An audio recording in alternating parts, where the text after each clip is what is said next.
Hey everyone, Steve Gonza, physical therapist here with Run Smart Online. I am solo tonight, so I am out in my kitchen hoping that the kids don't wake up and come in. But I want to talk to you about strategy, and I also want to make sure I'm not being looked at. I can just feel someone looking at me the whole time I do these things sometimes.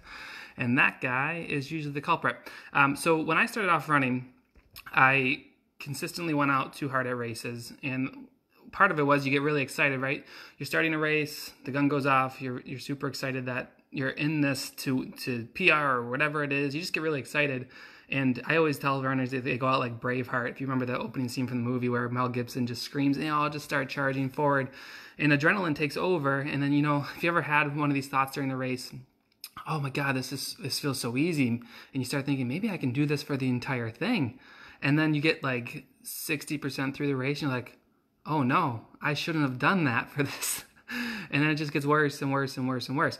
So I have a way that you can actually combat those that adrenaline rush that you get at the start of a race, and you can actually run the correct pacing. So traditionally, actually before I forget, if you want help with this, I always forget to do those things. If you want help with training, check out tryrunsmart.com. We have a little page up there where we're kind of showing how we're helping runners get ready for the fall and into next year whenever you guys need us. But so here's what I learned when I had to nail down my paces. So talk about a lot about my first two marathons. They were both over 4 hours, and then I started to learn some strategies along the way, and I slowly started chipping my way down to sub 3. And I did that on 6 straight finishes and did some other cool stuff. But one of the things that I did, I added strength workouts. I fixed my training plan, but I also, the training plan and your strength, and nothing matters if you go out way too hard. So here's what I did, and I think you guys can use this too. So in my training, when I do my training plans, there's a lot of like a race pace repeat. So you go out on marathon pace or half marathon pace, and a lot of people do that in their training. Let's see if he's still looking. Nope, he went back to sleep. But you do these race pace workouts, and one of the things that I started doing was I actually would go to the track for some of these workouts, and I would run like half of a mile at race pace, being able to look at my watch every 400 to see, what did it feel like? What did my breathing look like? What did my legs feel like? How fast did I think I was going?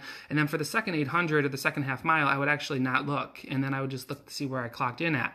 And over time, what I would start to do is I take this out to the road, or I would take this to the track and run full miles without looking at my watch. So I would start off maybe running 3/4 of a mile race pace, and then 1/4 of a mile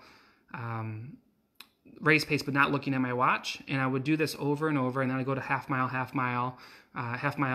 looking at my watch, half mile not. And then eventually what I would do is I work up to full miles, being able to essentially run race pace within a second based off of the feel for the run.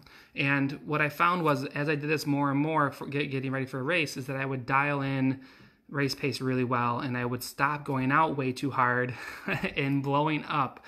And again, it doesn't matter how well you train, you can legitimately ruin your race. You could train all summer through the heat and the misery of hot running, and then blow up and ruin your race in the first half hour by not racing smart. So check that out, try that out. The other thing I want you to cue into is I do this thing called a countdown taper. If you go to the Run Smart videos tab in Facebook, there's a thing there that talks about tapering and how to taper.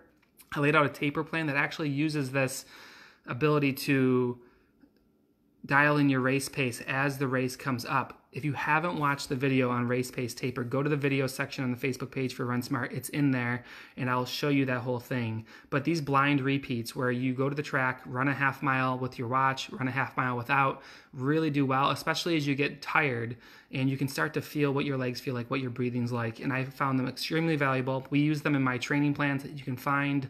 You can check out at tryrunsmart.com, and I talk about the training plans in there a little bit more. But it works really well, and I think it'll work for you guys. And let's see if he's still sleeping. Yeah, he's still sleeping. But check that out, and I hope you guys can try that out, and I think you'll find it pretty valuable, especially because we're coming into the peak season where you guys are going to be racing. So blind repeats for your race pace intervals works like a charm. All right, guys, have a great night.